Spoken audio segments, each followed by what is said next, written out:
Have you ever come up with a great idea and then just kind of dropped it or maybe forgotten about it because you think it was just too impossible to make into a reality? Well, now you can make it into a reality with the help of one woman. Rita Crompton is the founder of the Inventors Roundtable. You've helped dozens of inventors. We've featured them here on Colorado's Best successfully launch their inventions. How and why did you start the Inventors Roundtable? There was no place where inventors could go to get help that was safe, and so we started the Inventors Roundtable. It is a safe, free environment where inventors can come and learn about the process. Now, when you talk about it's safe, how do people know that it's safe? How do they know they can share their idea with you?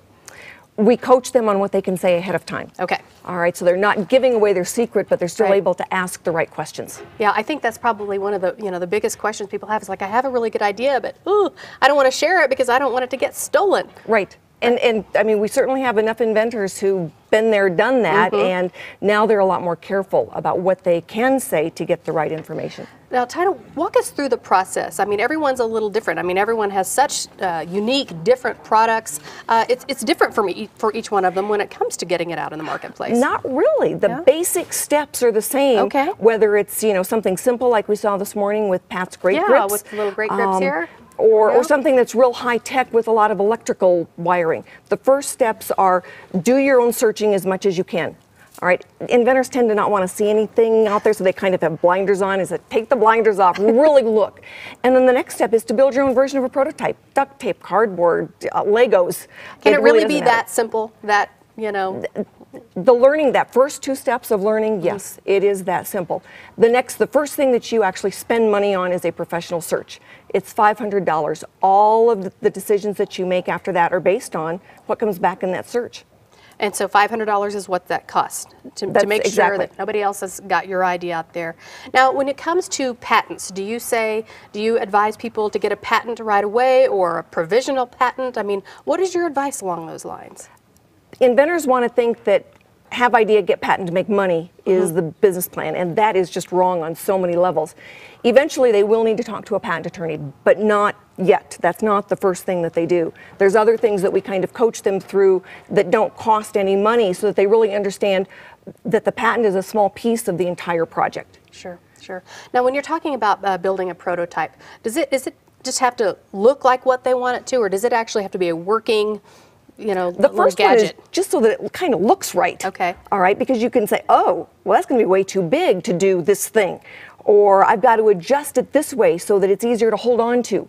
So that those first prototypes, it's not so much about the functionality as it just getting it out of your head so that you can make adjustments. All right. Now, Rita, you and your team of investors are here all hour long in our call center. Tell me, some of the things you're expecting to hear from people who are calling in for help. What can you help them with over the phone like this? The inventors who are answering the phones are going to be dealing with questions like, I have an idea, what do I do first?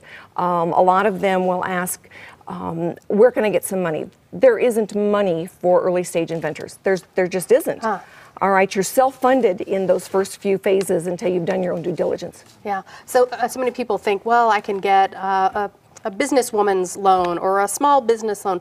You're saying those are just few and far between out there. They really are.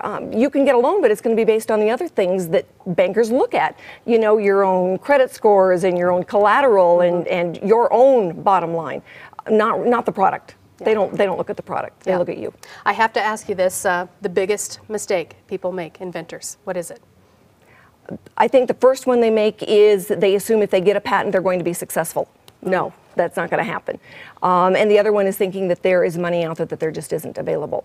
Inventors are self-funded, or they're using what we call the 3 Fs, friends, families, and other fools.